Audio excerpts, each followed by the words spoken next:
Hi there, this is Mike Thoming, doing a quick demonstration of what I've worked on for threads, executors, and runnables. So I have a couple of classes here. I'll start with my threading pool. We'll just step through this code. So I start by prompting the user, asking them to tell me how big of a thread pool they'd like to use. So I'm going to say, let's use a pool size of 3. And then I assign that to a variable, user-defined thread pool. And then I start a new executor service and assign that to it. And then I ask the user how many threads they'd like to use. So I'm going to use more threads than will fit in a single pool. So I'll have to do multiple pools. So I'm going to say 9. Let's say 8 threads. Okay. And again, I assign that to a variable, and then I start a loop. So for 0 through user-defined thread count, I'm going to do this.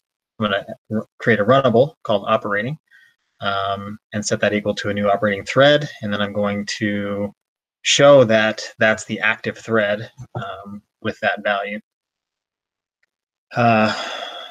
So we're going through that now. So then we go to this operating thread and we create one.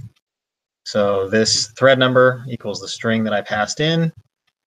And then we do an executor using that operating value that I put in there as well. And then you can see the output down here.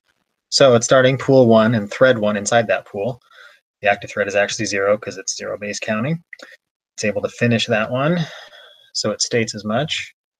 Since I'm stepping through this, I think it's going to be able to finish each thread as I start it. But if I were to run this through without just stepping through it, it would kind of double up. It would show the multi-threading process that we're trying to exemplify here. But otherwise, it just loops through in the same process until it finishes the number of threads that the user told it to enter. And you can see it going through there in the user output. So it's got through 0, thread 1, thread 2. Let's scroll down here through thread 6, 3, 4, 5, 6, 7, and then thread 8. That one's finished. So then it exits the loop.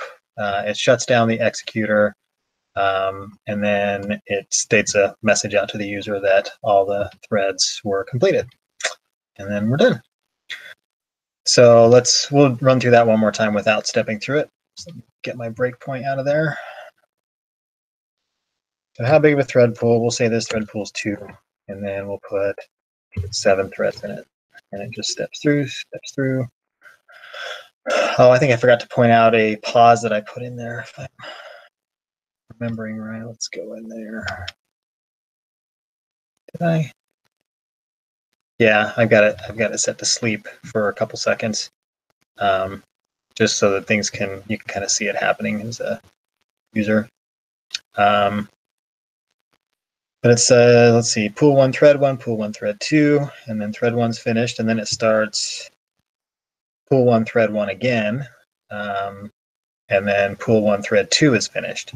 So it is a little out of sequence, just showing that things are happening concurrently. So I don't know that did it ever get to pool 2? My thought process is off a little bit there. Anyway, so that's essentially what I've got going on here, and look forward to any feedback that you can give me.